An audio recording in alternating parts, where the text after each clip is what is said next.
Hello friends, welcome back to our channel. అందరికీ నమస్కారం. ఈరోజు మన కిచెన్లో ఆంధ్ర స్టైల్ చేపల పులుసుని చాలా ఈజీగా టేస్టీగా చూపించబోతున్నాను. చేపల పులుసుని ఈ విధంగా ప్రిపేర్ చేసుకున్నట్లయితే ముక్కలు చాలా పర్ఫెక్ట్గా, గ్రేవీ చాలా టేస్టీగా వస్తుంది. దీనికోసం ముందుగా నేను ఇక్కడ 1 kg లైవ్ ఫిష్ తీసుకొని 2-3 టైమ్స్ బాగా వాష్ చేసుకొని రుచికి సరిపడా సాల్ట్, 1/2 టేబుల్ స్పూన్ పసుపు, 1.5 టేబుల్ స్పూన్ వరకు కారం వేసుకొని మ్యాగ్నేట్ చేసుకొని పక్కన ఉంచుకున్నాను. ఇప్పుడు ఒక పెద్ద సైజ్ ఉల్లిపాయ తీసుకొని చిన్న ముక్కలుగా కట్ చేసుకొని గ్రైండ్ చేసుకొని పక్కన ఉంచుకోవాలి. అలాగే 3 టమోటోస్ని కూడా చిన్న ముక్కలుగా కట్ చేసుకొని ఇలా ప్యూరీ లాగా గ్రైండ్ చేసుకొని పక్కన ఉంచుకోవాలి. ఇప్పుడు ఇలా వెడల్పుగా ఉండే ప్యాన్ పెట్టుకొని 2 టేబుల్ స్పూన్ వరకు ఆయిల్ వేసుకోవాలి. ఆయిల్ బాగా హీట్ ఎక్కిన తర్వాత 1 టేబుల్ స్పూన్ వరకు జీలకర్ర, 1/2 టేబుల్ స్పూన్ వరకు ఆవాలు, 1/2 టేబుల్ స్పూన్ వరకు మెంతులు వేసుకొని 1 నిమిషం ఫ్రై చేసుకోవాలి. ఇప్పుడు ఇందులోకి 1 టేబుల్ స్పూన్ వరకు అల్లం వెల్లుల్లి పేస్ట్ వేసుకొని 1 నిమిషం పాటు ఫ్రై చేసుకోవాలి. ఇప్పుడు మనం ముందుగా గ్రైండ్ చేసి పెట్టుకున్న ఆనియన్ పేస్ట్ని ఇందులో యాడ్ చేసుకొని కలుపుకుంటూ ఫ్రై చేసుకోవాలి.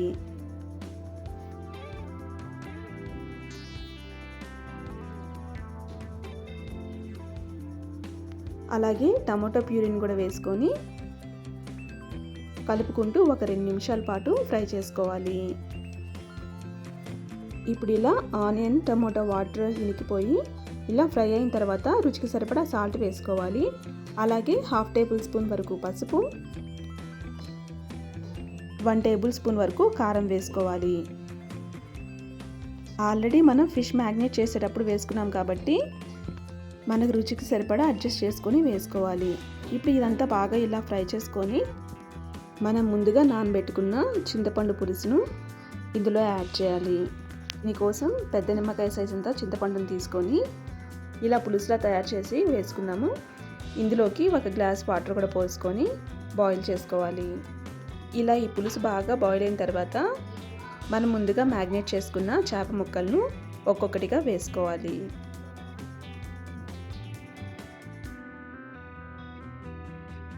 ఇలా ఈ చేపల పులుసును 2 నిమిషాల పాటు ఉడికించుకున్న తర్వాత ఇందులోకి 1 కట్ చేసుకున్న పచ్చి మామిడికాయను కూడా వేసుకోవాలి.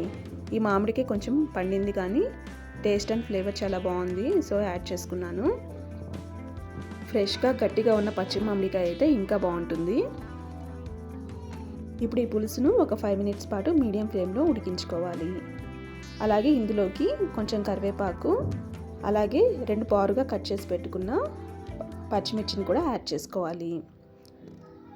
ఇది పులుసుకి మంచి టేస్ట్ అండ్ ఫ్లేవర్ని ఇస్తుంది. ఇలా 5 నిమిషాలు ఉడికించుకున్న తర్వాత ఇందులోకి 1 టేబుల్ స్పూన్ వరకు ధనియాల పౌడర్, 1/2 టేబుల్ స్పూన్ వరకు గరం మసాలా, అలాగే 1 టేబుల్ స్పూన్ వరకు ఎండు కొబ్బరిని కూడా యాడ్ చేసుకొని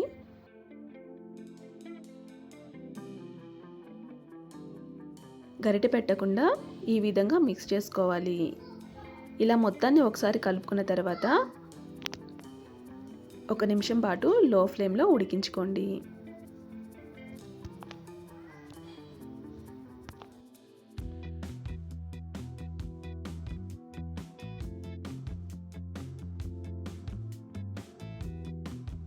ఇప్పుడు ఇందులోకి కొంచెం కొత్తిమీరను కూడా యాడ్ చేసుకొని ఇంకొకసారి కలుపుకొని స్టవ్ ఆఫ్ చేసుకోండి. అంతే అండి, టేస్టీ చేపల పులుసు రెడీ అయింది.